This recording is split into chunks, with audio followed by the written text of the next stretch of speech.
नमस्ते विद्यार्थियों, physics fact के यूट्यूब चैनल में आप सभी का बहुत बहुत स्वागत है। और आज के इस लेक्चर में हम बात करेंगे कि एक कंडक्टर है और उस कंडक्टर के अंदर इलेक्ट्रिक चार्ज का फ्लो किस तरह से होता है, और हम ये भी समझेंगे कि उस कंडक्टर के अंदर जो चार्ज कैरियर होते हैं वो कैसे पार्टिकल हैं, उनका नाम क्या है। तो ये सब चीज़ें हम अपने इस लेक्चर में पढ़ने वाले हैं।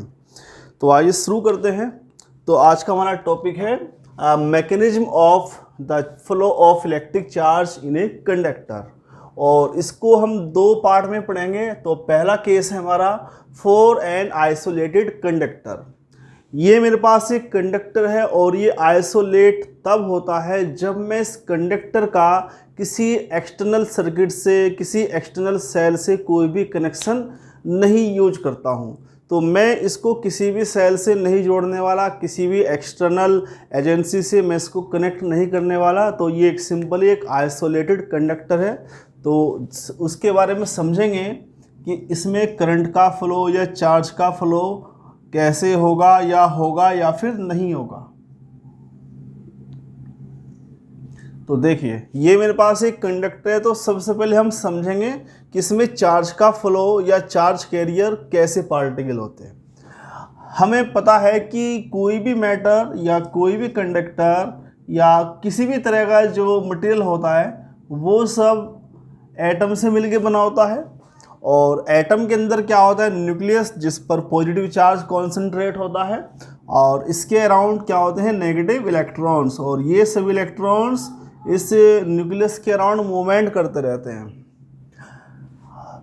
अब मैंने इसको कहाँ पर रखा है, एक कमरे के अंदर रखा है, रूम के अंदर रखा है। तो रूम में क्या होता है, रूम टेम्परेचर होता है।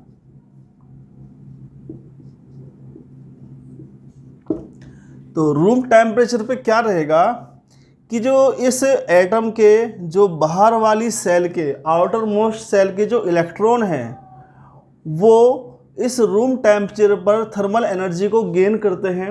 इन इलेक्ट्रॉन्स की थर्मल एनर्जी बढ़ जाएगी, जिस वजह से ये इस न्यूक्लियस के इलेक्ट्रोस्टैटिक फोर्स के अगेंस्ट एटम से बाहर निकल आएंगे। बात समझ में आ रही है आपके कि ये जो इलेक्ट्रॉन होंगे, ये इलेक्ट्रॉन थर्मल एनर्जी की वजह से न्यूक्लियस के इलेक्ट्रोस्टैटिक फोर्स के अगेंस्ट एटम से बाहर निकल आते हैं। अब ये जो इलेक्ट्रॉन बाहर निकले हैं, इन पर किसी भी तरह का रिस्ट्रिक्शन नहीं है। तो ये इलेक्ट्रॉन इस पूरे मटेरियल के अंदर, पूरे कंडक्टर के अंदर मूवमेंट करने के लिए फ्री है। ये कहीं पर भी मूवमेंट कर सकते हैं। और ये इस तरह का यहाँ पर एक इलेक्ट्रॉन नहीं होता। इस तरह के जो इलेक्ट्रॉन होते हैं वो करोड़ों अरबों खरबों के टर्म होते हैं, जिसको हम कैलकुलेट शायद ही कर सकते हैं। लेकिन साइंटिस्ट ने इसको कैलकुलेट किया और इसकी जो वैल्यू है वो 10⁻28 पर मीटर क्यूब है। मतलब यूनिट वॉल्यूम में इतने इलेक्ट्रॉन, इतने फ्री इलेक्ट्रॉन्स होते हैं। ये जो इलेक्ट्रॉन्स होते हैं इनको हम नाम देते हैं फ्री इलेक्ट्रॉन्स। इनको फ्री इसलिए कहा जाता है क्योंकि ये सभी इलेक्ट्रॉन इस मैटर के अंदर कहीं पर भी रेंडमली मूवमेंट कर सकते हैं, और इनके जो नंबर्स है वो बहुत ज़्यादा है। तो कंडक्टर की एक क्वालिटी होती है कि उसके अंदर फ्री इलेक्ट्रॉन्स नंबर में बहुत ज़्यादा होते हैं, लेकिन इंसुलेटर के अंदर फ्री इलेक्ट्रॉन्स के जो नंबर है वो बहुत कम होते हैं। और ये जो फ्री इलेक्ट्रॉन है ये डिफरेंस बताता है आपको कंडक्टर में और इंसुलेटर में। या ये कह सकते हैं कि हम फ्री इलेक्ट्रॉन की टर्म में कंडक्टर को, इंसुलेटर को, सेमी कंडक्टर को या अदर मटेरियल को हम डिफाइन कर सकते हैं। तो अभी ज़्यादा डिटेल में नहीं जाएंगे, अभी हम कंडक्टर की बात कर रहे हैं। तो हमने समझा कि इसके अंदर जो इलेक्ट्रॉन का, जो चार्ज का फ्लो हो रहा है वो किसकी वजह से हो रहा है, फ्री इलेक्ट्रॉन की वजह से। तो ये मेरे पास जो रोड है, कंडक्टिंग रोड है, इसके अंदर क्या है, फ्री इलेक्ट्रॉन्स, जो कि नंबर में बहुत ज़्यादा है। चलिए, अब जहाँ से फ्री इलेक्ट्रॉन निकल के आया है वहाँ पर क्या रहेगा, पॉजिटिव चार्ज। ये पॉजिटिव आयन बन गए हैं, इनको बोलते हैं पॉजिटिव आयन्स, जिनसे ये फ्री इलेक्ट्रॉन निकला है।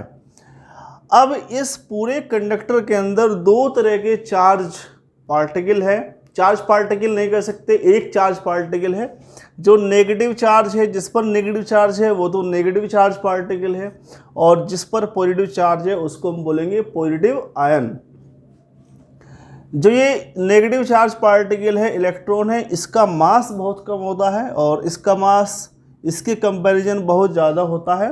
तो रूम टेम्परेचर पर थर्मल एनर्जी की वजह से ये जो पॉजिटिव आयंस हैं ये तो इसी के अंदर यहाँ पर स्टैटिक रहेंगे, रेस्ट में रहेंगे, लेकिन ये जो फ्री इलेक्ट्रॉन है ये मूवमेंट करेंगे और इनका जो मूवमेंट होगा वो रेंडमली होगा। कोई इलेक्ट्रॉन इधर जाएगा, कोई इधर जाएगा, ये इधर जा रहा है, ये इधर जा रहा है, ये इधर जा रहा है, इधर, इस तरह से इसके अंदर फ्री इलेक्ट्रॉन का मोमेंटम होता है। तो ये कहा जा सकता है कि इन सभी इलेक्ट्रॉन की जो एवरेज वेलोसिटी है वो कितनी है, 0। तो थर्मल एवरेज वेलोसिटी कितनी हो गई, 0 हो गई। तो इसके अंदर चार्ज का फ्लो नहीं माना जाएगा, इसके अंदर करंट का कंडक्शन नहीं माना जाएगा। तो जब तक आप किसी कंडक्टर को किसी सेल से कनेक्ट नहीं करते तब तक उसके अंदर इलेक्ट्रॉन मूवमेंट तो करते हैं, लेकिन सभी इलेक्ट्रॉन एक ही डायरेक्शन में मूवमेंट नहीं कर रहे हैं, इसलिए सभी इलेक्ट्रॉन की रेंडमनेस होती है और इसलिए यहाँ पर एवरेज वेलोसिटी कितने लेंगे, 0। तो एक लाइन में आपको मैं इसका रिजल्ट बताता हूँ कि जो कंडक्टर होता है उसके अंदर जो चार्ज कैरियर है वो फ्री इलेक्ट्रॉन्स होते हैं और कंडक्टर के अंदर फ्री इलेक्ट्रॉन्स के अलावा पॉजिटिव आयंस भी होते हैं, लेकिन जो चार्ज कैरियर होगा वो यहाँ पर फ्री इलेक्ट्रॉन्स ही रहेगा, क्योंकि जो पॉजिटिव आयंस होते हैं वो हैवी होते हैं, वो स्टैटिक होते हैं।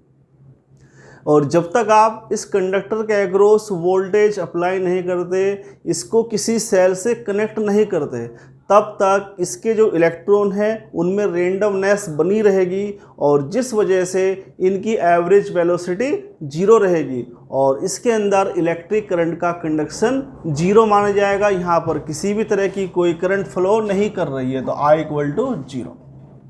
तो ये जो हमने थ्योरी पढ़ी है ये एक आइसोलेटेड कंडक्टर के लिए है।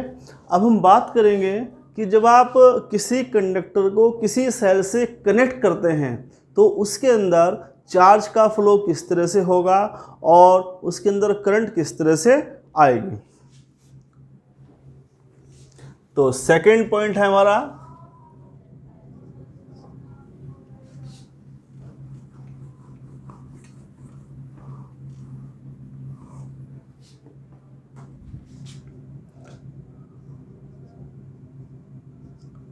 कंडक्टर is connected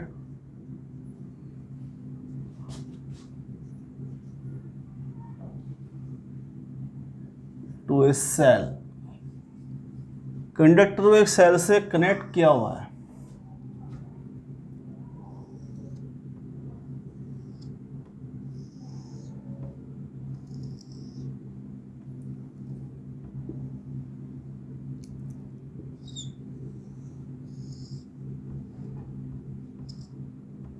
ये मैंने की लगा दी यहाँ पे।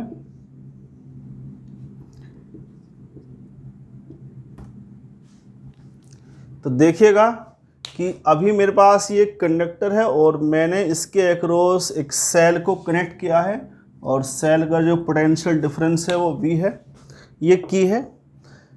तो अब मैं इस की को क्लोज करने जा रहा हूँ। मैंने इस की को क्लोज कर दिया, तो जैसे इस की को क्लोज करते हैं तो ये टर्मिनल हो जाएगा पॉजिटिव और ये हो जाएगा नेगेटिव, या ये कह सकते हैं कि इस एंड का जो पोटेंशियल है वो इसके कंपैरिजन हाई रहेगा, ज़्यादा रहेगा।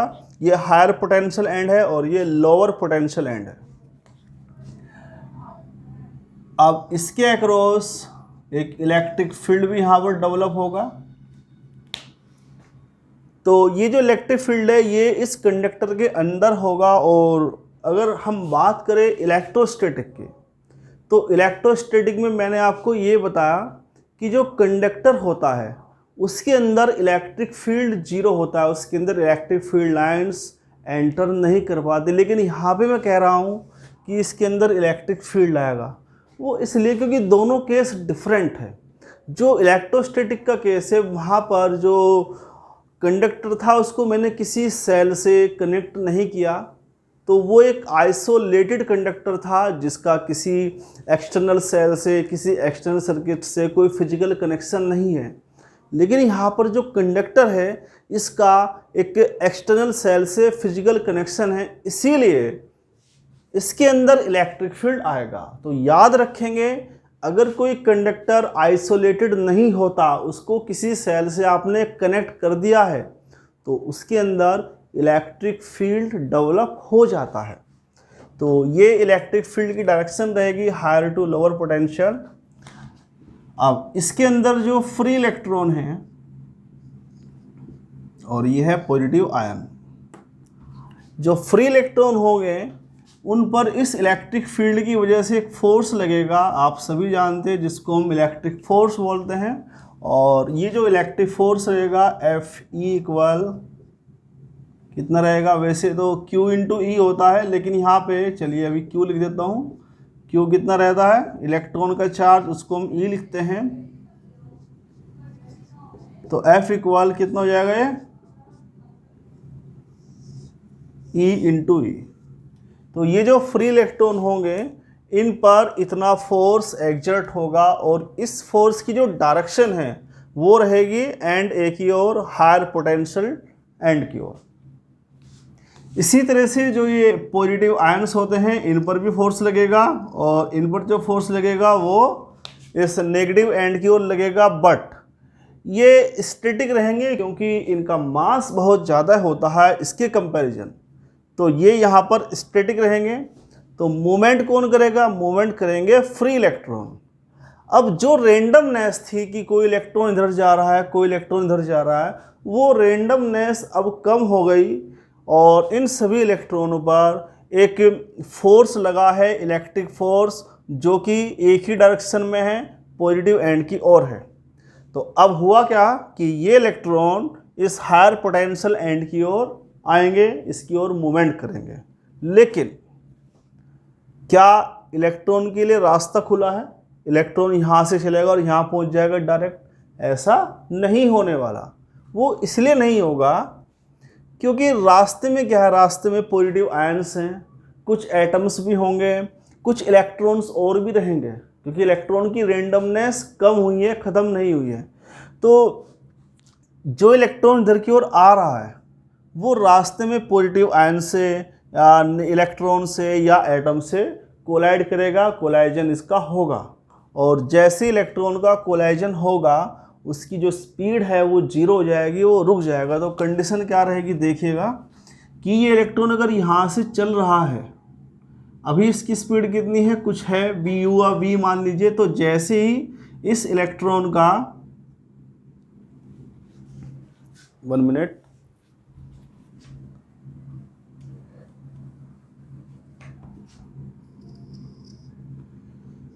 तो ये पॉजिटिव आयन है और ये नेगेटिव इलेक्ट्रॉन, ये इलेक्ट्रॉन यहाँ पे आया और यहाँ से इसका कोलाइजन हुआ। तो जैसे इलेक्ट्रॉन का पॉजिटिव आयन से कोलाइजन होगा, इसकी जो वेलोसिटी है वो कितनी हो जाएगी, वो 0 हो जाएगी, ये रुक जाएगा। और इसके बाद सेल इसको फिर से पुश करेगी, ये सेल से एनर्जी लेगा, एनर्जी लेने के बाद ये फिर चलेगा और फिर आगे रास्ते में किसी दूसरे पॉजिटिव आयन से टकराएगा, फिर इसकी वेलोसिटी 0 हो जाएगी। तो यहाँ पर एक चीज़ नोट कर सकते हैं आप कि जो इलेक्ट्रॉन है वो कॉन्टिन्यूसली यहाँ से यहाँ पे नहीं आ रहा है। ऐसा लग रहा है कि इलेक्ट्रॉन का जो मूवमेंट होगा वो कुछ इस तरह से होगा कि यहाँ से यहाँ पर आया, रुक गया, फिर यहाँ से यहाँ फिर रुक गया, फिर यहाँ से यहाँ फिर रुका और फिर ऐसे आया। तो इस तरह से इलेक्ट्रॉन बार बार स्टॉपेज लेता रहेगा और बार बार यहाँ पे, जैसे एक ट्रेन चलती है कि ट्रेन चली और वो रुकी, फिर चली, वो रुकी, तो इलेक्ट्रॉन ऐसे यहाँ पे आएगा। तो ऐसा हमें लग रहा है, लेकिन वास्तव में ऐसा नहीं है। इलेक्ट्रॉन रुक रुक के उसके अंदर नहीं चलेगा। अगर ऐसा होता तो जब आप कोई सर्किट इस तरह से कनेक्ट करते हैं, किसी सेल से किसी वायर को जोड़ते हैं, तो उसमें करंट जो होगी वो भी रुक रुक कर आनी चाहिए। अगर आपने एक डीसी सेल है, आपने उससे कोई बल्ब जलाया, तो बल्ब में क्या होना चाहिए, बार बार इस तरह का फ्लक्चुएशन होना चाहिए, लेकिन ऐसा नहीं होता। तो इस सिचुएशन को मैं एक फिजिकल एग्जाम्पल से आपको समझाने की कोशिश करूंगा। जैसे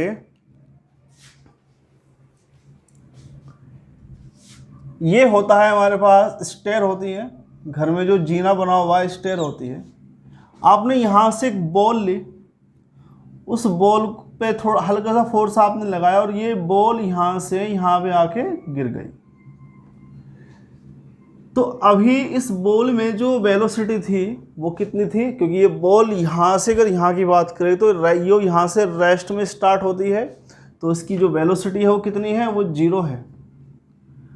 ये बॉल यहाँ से यहाँ पर आई, इसकी वेलोसिटी बढ़ी और बढ़ने के बाद ये गिरी, तो क्या ये यहाँ पर आके रुक जाती है? ऐसा नहीं होता, ये आएगी और फिर ये इधर आएगी और फिर ये यहाँ पे आएगी। तो आप जरा एक चीज़ नोट कीजिए कि जो ये बॉल है, ये बॉल कॉन्टिन्यूसली मूवमेंट कर रही है और कॉन्टिन्यूसली मूवमेंट करने के बाद ये बॉल अपने फाइनल स्टेज पर पहुंच जाती है जहां पर इसको पहुंचना है। तो बिल्कुल यही सिचुएशन यहाँ पर इलेक्ट्रॉन के साथ होती है। तो ऐसा लगता है हमें कि जो इलेक्ट्रॉन है वो रुक गया, लेकिन वो रुकता नहीं है। क्यों? क्योंकि जैसे इलेक्ट्रॉन का इस पॉजिटिव आयन से कोलाइजन होगा तो इसमें थर्मल एनर्जी तो है और उस थर्मल एनर्जी की वजह से ये फिर से मूवमेंट करेगा, हल्का सा मूवमेंट करेगा या थोड़ा तेज करेगा। अब जैसे ये थर्मल एनर्जी की वजह से मूवमेंट करता है तो तुरंत इस पर फिर से फोर्स लगता है, इलेक्ट्रोस्टैटिक फोर्स, इलेक्ट्रिक फील्ड की वजह से, और फिर ये एक निश्चित दिशा में आगे मूवमेंट करने लगता है। तो अगर मैं पूरे रिजल्ट का एवरेज निकालूं तो पूरे रिजल्ट का एवरेज ये रहेगा कि जैसे ही मैंने इसके एक्रॉस इस सेल से वोल्टेज अप्लाई किया तो ये इलेक्ट्रॉन यहाँ से चलेगा और स्लो मोशन के साथ यहाँ पर पहुँच जाएगा। स्पीड तो इलेक्ट्रॉन की बहुत ज़्यादा नहीं है क्योंकि वो बार बार उसकी वेलोसिटी रुक 0 हो जा रही है, लेकिन ऐसा भी नहीं है कि वो रुक रुक के आएगा। इलेक्ट्रॉन यहाँ से यहाँ तक स्लो मोशन स्पीड से आएगा। इस स्लो मोशन स्पीड को बोलते हैं ड्रिफ्ट वेलोसिटी या ड्रिफ्ट स्पीड भी कहा जा सकता है। तो हमारा जो ये सेकंड केस है इसको मैं एक नाम दे सकता हूँ। क्या नाम दे सकता हूँ? Concept of drift velocity.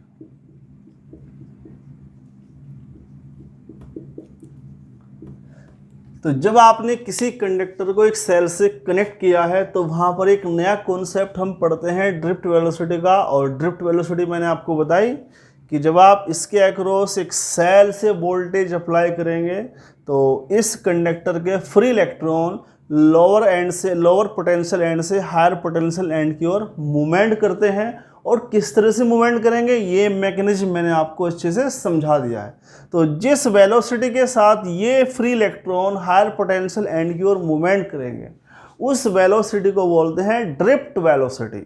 तो याद रखेंगे जो ड्रिफ्ट वेलोसिटी है ये एक एवरेज वेलोसिटी है। मैंने अभी कहा कि जो भी ये पूरा मैकेनिज्म हो रहा है कि इलेक्ट्रॉन चला, टकराया, फिर चला, फिर टकराया, इन सब का जो आप एवरेज निकालेंगे उस एवरेज को ही बोलते हैं ड्रिफ्ट वेलोसिटी। दूसरा रिजल्ट की जो ड्रिफ्ट वेलोसिटी है ये काफ़ी ज़्यादा नहीं है, ये स्लो मोशन स्पीड है। और अगर आप इसको फाइंड करेंगे तो अप्रोक्सीमेटली जो ड्रिफ्ट वेलोसिटी होता है उसकी वैल्यू 10⁻⁻⁴ मीटर पर सेकंड के आसपास होता है। तो इस तरह से इसके अंदर चार्ज कैरियर का फ्लो होता है और इस चार्ज कैरियर के फ्लो होने की वजह से इस कंडक्टर के अंदर इलेक्ट्रिसिटी कंडक्ट हो जाती है, इलेक्ट्रिसिटी फ्लो करने लगती है। तो ये हमारा टॉपिक था। तो हमने इसमें समझ लिया कि जब आप किसी कंडक्टर को आइसोलेट करते हैं तो उसके अंदर चार्ज का फ्लो रेंडमनेस में रहेगा और जिसकी वजह से कोई करंट नहीं आएगी। और जब आप किसी कंडक्टर को किसी सेल से कनेक्ट करते हैं तो उसकी रेंडमनेस कम हो जाती है और जो इलेक्ट्रॉन है वो लोअर पोटेंशियल एंड से हायर पोटेंशियल एंड की ओर एक कांस्टेंट वेलोसिटी जिसको हम ड्रिफ्ट वेलोसिटी कहते हैं मूवमेंट करते हैं। चलिए अब इसको आगे पढ़ेंगे। तो अभी हम यहाँ पर ड्रिफ्ट वेलोसिटी जो मैंने बताया है कि जो ड्रिफ्ट वेलोसिटी है हम अभी इसका एक एक्सप्रेशन, इसकी वैल्यू फाइंड करने की कोशिश करेंगे। चलिए नोट कर लीजिए अगर आपको कुछ नोट करना है।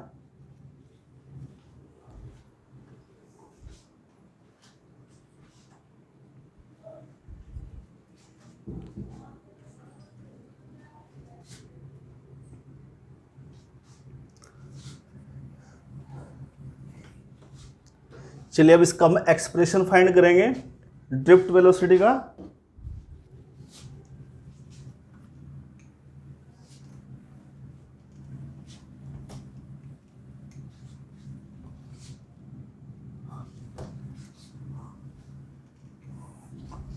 एक्सप्रेशन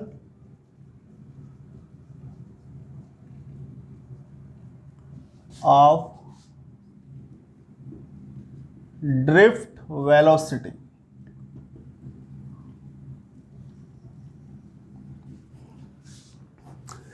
चलिए तो ये हमारा सेटअप है। तो थ्योरी इसका जो मैकेनिज्म है वो आप समझ ही चुके हैं। तो यहाँ पर इलेक्ट्रिक फील्ड की वैल्यू कितनी होगी, अगर मान लीजिए पोटेंशियल भी है और इस कंडक्टर की लेंथ कितनी है L। तो एक कंडक्टर है मेरे पास, लेंथ L का है और इसके अक्रॉस मैंने सेल से पोटेंशियल V अप्लाई किया है। तो यहाँ पर एक इलेक्ट्रिक फील्ड आएगा हायर पोटेंशियल से लोअर पोटेंशियल की ओर। इस इलेक्ट्रिक फील्ड की वैल्यू कितनी रहेगी, E इक्वल V/L। इस इलेक्ट्रिक फील्ड की वजह से जो फ्री इलेक्ट्रॉन है उन पर फोर्स लगेगा। कितना फोर्स लगेगा, F इक्वल E इंटू ई। स्मॉल ई क्या है यहाँ पे, इलेक्ट्रॉनिक चार्ज।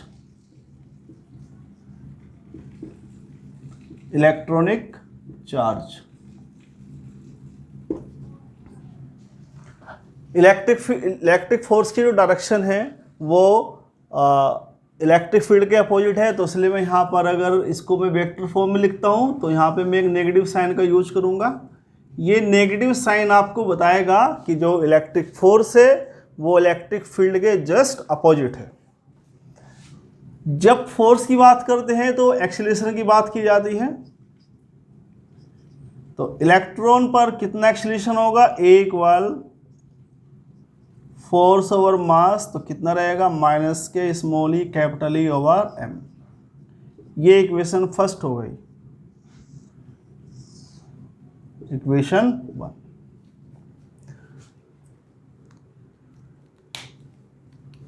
अब देखिएगा कि जब तक यहाँ पर मैंने इलेक्ट्रिक फील्ड अप्लाई नहीं किया था, इस सेल को कनेक्ट नहीं किया था, तब तक इलेक्ट्रॉन में क्या थी, थर्मल वेलोसिटी। जैसे ही मैंने सेल को कनेक्ट किया तो इलेक्ट्रॉन की जो वेलोसिटी है वो एक डायरेक्शन में रेस्ट्रिक्टेड हो गई। तो इलेक्ट्रॉन जो है वो अब इलेक्ट्रिक फील्ड के जस्ट अपोजिट मूवमेंट करना स्टार्ट करेगा। तो यहाँ पर जो इनिशियल वेलोसिटी है उसको ड्रिफ्ट वेलोसिटी, उसको हम थर्मल वेलोसिटी कह सकते हैं। तो थर्मल वेलोसिटी को मैं यहाँ पर इनिशियल वेलोसिटी लूँगा। और मान लीजिए कि जो इलेक्ट्रॉन है वो इलेक्ट्रॉन यहाँ से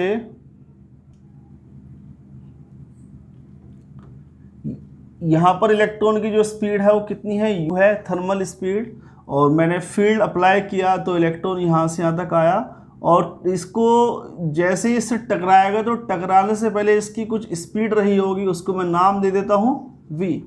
और यहाँ से लेकर के यहाँ तक का टाइम पीरियड कितना है, T है। तो इस एक सिंगल इलेक्ट्रॉन के लिए बात करते हैं तो ये कितना रहेगा, V equal U plus A T। ये एक सिंगल इलेक्ट्रॉन की बात कर रहा हूँ मैं। अगर मैं इंडिविजुअली सभी इलेक्ट्रॉन के लिए लूँ तो पहले इलेक्ट्रॉन के लिए क्या रहेगा, V1 equal U1 plus A T1। दूसरे इलेक्ट्रॉन के लिए क्या रहेगा, V2 equal U2 plus A T2। इसी तरह से V3 कितना रहेगा, U3 प्लस A T3। ये U1 U2 U3 ये पहले दूसरे तीसरे इलेक्ट्रॉन की थर्मल स्पीड है। V1 V2 V3 ये पहले दूसरे तीसरे इलेक्ट्रॉन की T1 T2 T3 टाइम के बाद स्पीड है जो कि इलेक्ट्रिक फील्ड की वजह से आती है। और ये एक्सीलरेशन है, एक्सीलरेशन सबके लिए कांस्टेंट रहेगा। अच्छा जरा ये बताइए कि जो टाइम T1 है ये कौन सा टाइम T1 है, ये जब इलेक्ट्रॉन यहाँ से यहाँ तक आएगा और इस पॉजिटिव आयन से टकराएगा तो ये इसके यहाँ से यहाँ तक आने का टाइम पीरियड है। तो ये क्या मैं इसको कोलाइजन टाइम बोल सकता हूँ। ये वो टाइम है जिसमें ये कोलाइड करता है। चलिए इसी तरह से हम आगे इसको बढ़ा सकते हैं। nth इलेक्ट्रॉन के लिए कितना रहेगा, Vn equal UN plus ATN।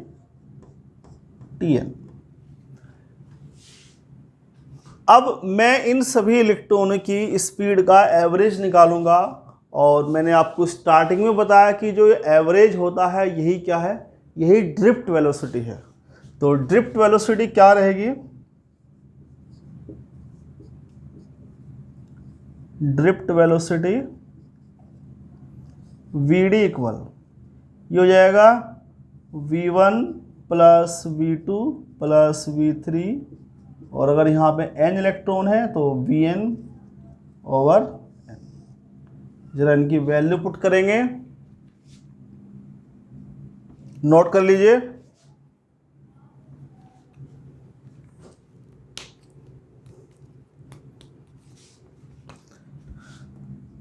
जब आप V1, V2, V3 की वैल्यू पुट करेंगे तो इन सब में U1, U2, U3 ये टर्म अलग कर लीजिए। तो ये हो जाएगा U1 plus U2 plus UN over n, A common आएगा, T1 plus T2 plus Tn over n। Note कीजिए इसको। अब जरा ये बताइए, ये क्या है, ये थर्मल स्पीड का एवरेज है, और थर्मल स्पीड का एवरेज, क्योंकि थर्मल स्पीड जो है वो रेंडम स्पीड है, रेंडमनेस को रिप्रेजेंट करती है, तो थर्मल स्पीड का एवरेज कितना रहेगा, 0। स्क्रीनशॉट ले लीजिए क्योंकि मैं इसको साफ करने वाला हूं।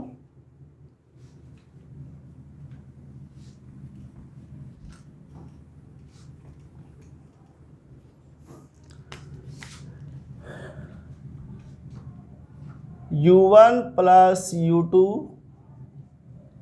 UN ओवर n इक्वल ये रहेगा 0, और T1 plus T2 over n, इसको टाउ बोल सकते हैं। ये जो टाउ होता है इसको बोलते हैं रिलैक्सेशन टाइम। ये रिलैक्सेशन टाइम पीरियड है, या यूं कह सकते हैं कि जो कोलाइजन टाइम पीरियड है उनका एवरेज है।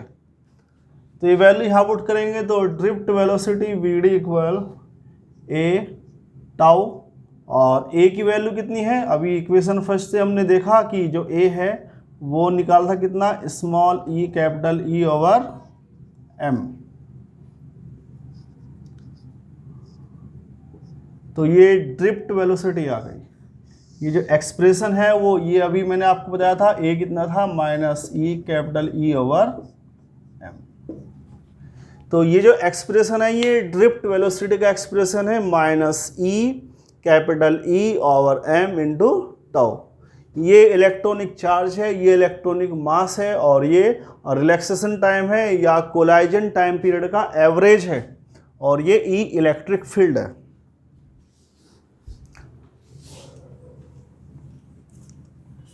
यहाँ पर दो चीज़ें कि जो Vd है वो डायरेक्टली प्रोपोर्शनल है इलेक्ट्रिक फील्ड के, and Vd also directly proportional to और रिलैक्सेशन टाइम। तो ये नोट किए जा सकते हैं। ये एक नंबर के क्वेश्चन है आपके बोर्ड एग्जाम के लिए बन सकते हैं कि जो ड्रिफ्ट वेलोसिटी होती है वो इलेक्ट्रिक फील्ड पर किस तरह से डिपेंड करती है, और ड्रिफ्ट वेलोसिटी रिलैक्सेशन टाइम पर किस तरह से डिपेंड करती है। चलिए नोट कीजिए इसको।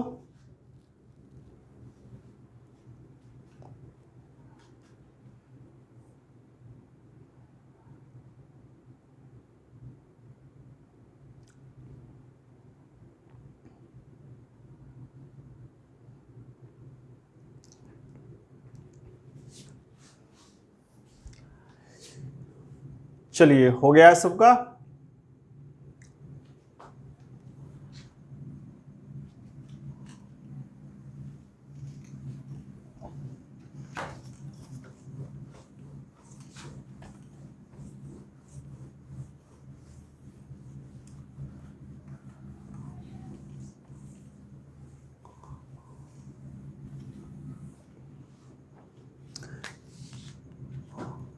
अभी हमने पढ़ा कि जो Vd है ये डायरेक्टली प्रोपोर्शनल है रिलैक्सेशन टाइम, और जो रिलैक्सेशन टाइम होता है ये टेम्परेचर पर डिपेंड करता है। अगर आप किसी कंडक्टर का टेम्परेचर बढ़ाते हैं तो ये जो रिलैक्सेशन टाइम होता है ये डिक्रीज होता है। दोबारा फिर बता देता हूँ, अगर आप किसी कंडक्टर का टेम्परेचर बढ़ाते हैं तो ये जो रिलैक्सेशन टाइम होगा ये डिक्रीज होगा। और रिलैक्सेशन टाइम के डिक्रीज होने का मतलब ये है कि अगर कोलाइजन में पहले 2 सेकंड लग रहे थे, अब वो कोलाइजन 1 ही सेकंड में हो जाएगा। तो अब ज़्यादा कोलाइजन होंगे, जब ज़्यादा टक्कर होगी तो ड्रिफ्ट वेलोसिटी डिक्रीज होगी, और जब ड्रिफ्ट वेलोसिटी डिक्रीज होगी तो इलेक्ट्रॉन का जो या चार्ज का जो फ्लो है वो पहले से कम हो जाएगा। और अगर चार्ज का फ्लो कम हो गया तो कंडक्टर के अंदर इलेक्ट्रिसिटी का जो फ्लो है वो भी कम हो जाएगा, या ये कह सकते हैं कि कंडक्टर का इलेक्ट्रिकल रेजिस्टेंस बढ़ जाएगा। तो ये टॉपिक हम वैसे बाद में पढ़ेंगे, लेकिन फ़िलहाल मैं आपको बता देता हूँ कि अगर आप किसी कंडक्टर का टेम्परेचर बढ़ाते हैं तो उस कंडक्टर का रेजिस्टेंस भी बढ़ जाता है, और वो कैसे बढ़ता है वो इस इक्वेशन के अकॉर्डिंग बढ़ता है। तो कैसे बढ़ेगा, जब आप टेम्परेचर बढ़ाएंगे तो रिलैक्सेशन टाइम घट जाएगा, रिलैक्सेशन टाइम घटेगा तो ड्रिफ्ट वेलोसिटी घट जाएगी, ड्रिफ्ट वेलोसिटी घटेगी तो चार्ज का कंडक्शन, चार्ज का जो फ्लो है वो कम हो जाएगा, और अगर चार्ज का फ्लो कम हो रहा है तो इलेक्ट्रिसिटी कम हो रही है, और इलेक्ट्रिसिटी कम हो रही है तो रेजिस्टेंस बढ़ रहा है। तो ये आप याद रखेंगे कि अगर आप किसी कंडक्टर का टेम्परेचर बढ़ाते हैं तो उसका रेजिस्टेंस भी बढ़ जाता है। चलिए अगला टॉपिक स्टार्ट करते हैं।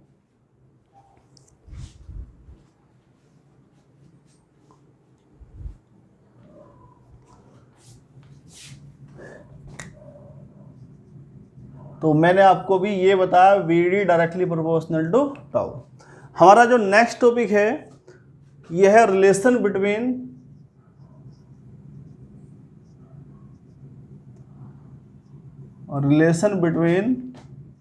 इलेक्ट्रिक करंट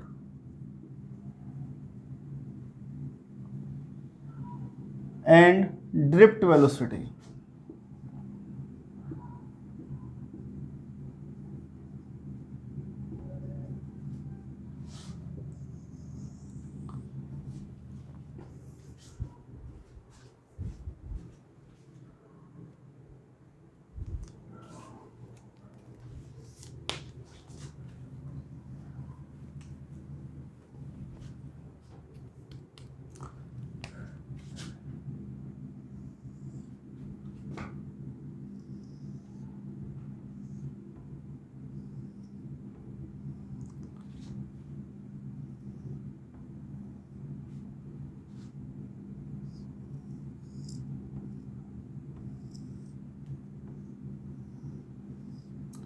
ये मेरे पास एक कंडक्टर है और इसके एंड है एंड ए एंड बी, और ये इसका पोटेंशियल डिफरेंस है V, ये टर्मिनल पॉजिटिव ये टर्मिनल नेगेटिव, और इसकी लेंथ कितनी है L।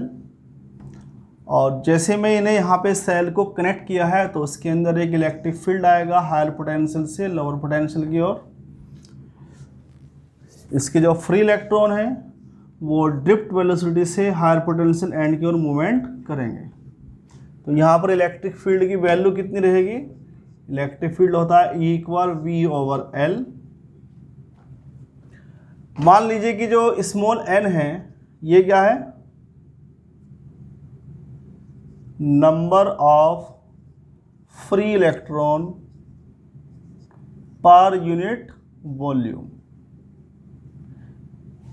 या हम इसको इलेक्ट्रॉन डेंसिटी भी कह सकते हैं, इलेक्ट्रॉन डेंसिटी। मान लीजिए कि इस कंडक्टर का जो एरिया ऑफ क्रॉस सेक्शन है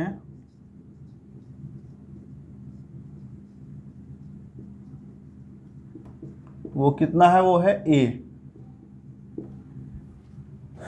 तो इस कंडक्टर का टोटल वॉल्यूम कितना हो जाएगा, A इंटू एल, ये एरिया ऑफ क्रॉस सेक्शन है और ये एल इसकी लेंथ है, तो ए इंटू एल क्या बन जाएगा इसका वॉल्यूम। तो देखिए यहाँ पर यूनिट वॉल्यूम में n इलेक्ट्रॉन है, तो total number of free electron कितने हो जाएंगे, total number of free electron ये हो जाएंगे Na इंटू एल। तो टोटल चार्ज कितना रहेगा, टोटल चार्ज देखिए एक इलेक्ट्रॉन का चार्ज तो है स्मॉल ई, तो इलेक्ट्रॉन इतने हैं तो टोटल चार्ज कितना रहेगा NaL into E.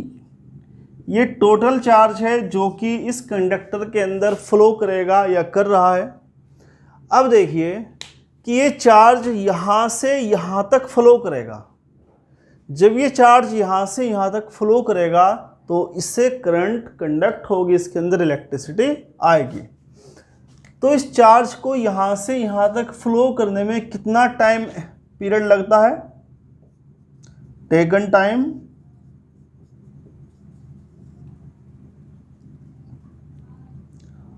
Of the flow of charge, कितना टाइम ले रहा है, T इक्वल, टाइम क्या होता है, टाइम इक्वल होता है डिस्टेंस ओवर स्पीड।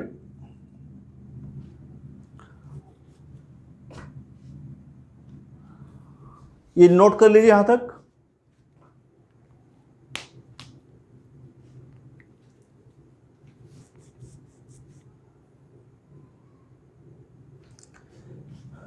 तो इलेक्ट्रिक करंट I इक्वल क्या रहेगा, Q ओवर T होता है।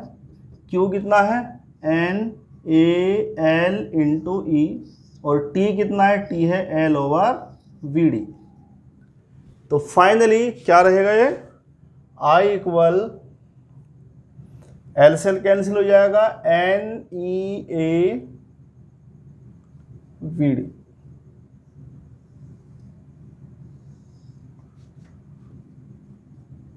तो ये एक फॉर्मूला है, इसको आप याद कीजिए अच्छे से, न्यूमेरिकल पर्पज से बहुत इंपॉर्टेंट है और डेरिवेशन भी इंपॉर्टेंट है इसका। n क्या होता है, number of free electron per unit volume, या इसको हम इलेक्ट्रॉन डेंसिटी भी कह सकते हैं या इलेक्ट्रॉन कॉन्सेंट्रेशन भी कह सकते हैं। E क्या होता है, इलेक्ट्रॉनिक चार्ज। A क्या होता है, इस कंडक्टर का एरिया ऑफ क्रॉस सेक्शन, और VD क्या होता है, ड्रिफ्ट वेलोसिटी। तो यह है relation between electric current and drift velocity, और यहाँ से आप देख सकते हैं कि जो I है वो directly proportional to VD।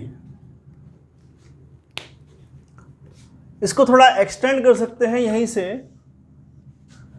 I over A क्या होता है, यहाँ से क्या रहेगा NeVD, but I over A क्या होता है, ये होती है करंट डेंसिटी, करंट डेंसिटी। इसको J लिखते हैं हम, J इक्वल क्या रहेगा I ओवर A, और ये हो गया NeVD। तो यहाँ से एक रिलेशन हमने और बनाया जो कि जिसमें रिलेट होते हैं current density and drift velocity. तो इस टॉपिक से हमने दो चीज़ें कवर की, एक तो हमने इलेक्ट्रिक करंट और ड्रिफ्ट वेलोसिटी के बीच एक रिलेशन बनाया, और दूसरा करंट डेंसिटी और ड्रिफ्ट वेलोसिटी के बीच एक रिलेशन बनाया। तो मुझे लगता है कि मैंने कोशिश की है आपको समझाने की, और आपको भी अच्छे से समझ में आ गया होगा। तो आज के टॉपिक में बस हम इतना ही पढ़ेंगे, और अगला जो हमारा टॉपिक रहेगा वो रहेगा ओम्स लॉ, उसका डेरिवेशन और उसकी लिमिट्स, उसकी क्या क्या लिमिट्स होती है, ये कहाँ कहाँ वर्क करता है और कहाँ पर ये वर्क नहीं करता है। तो आज के लिए इतना ही, धन्यवाद।